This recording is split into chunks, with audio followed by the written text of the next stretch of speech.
টুনটুনি ও বিড়ালের কথা লিখেছেন উপেন্দ্র কিশোর রায়চৌধুরী। গৃহস্থের ঘরের পেছনে বেগুন গাছ আছে।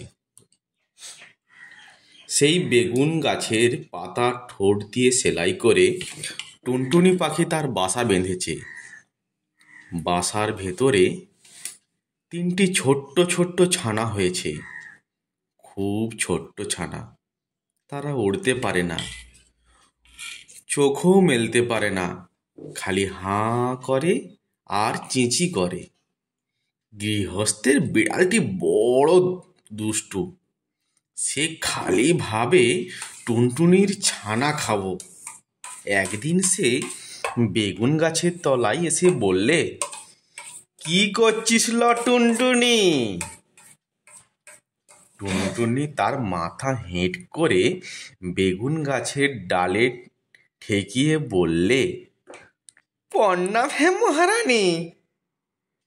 তাতে বিড়ালিনী ভারী খুশি হয়ে চলে গেল। এমনি সে রোজ আসে, রোজ টুনটুনি তাকে প্রণাম করে আর মহারানী বলে, আর সে খুশি হয়ে চলে যায়। এখন টুনটুনি পাখির ছানাগুলো বড় হয়েছে, তাদের সুন্দর পাখা হয়েছে, তারা আর চোখ বুজে থাকে না।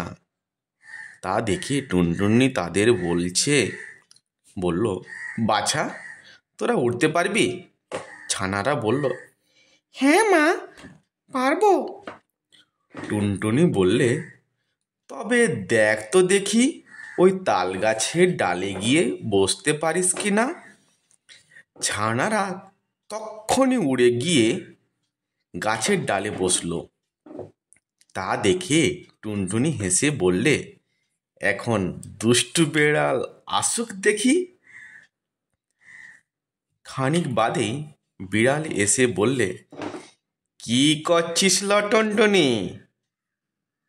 তখন টুনটুনি পা উঠিয়ে তাকে লাথি দেখিয়ে বললে, দূর হ লক্ষ্মী ছাড়ি বিড়ালিনী। বলেই সে ফুরুত করে উড়ে গেল।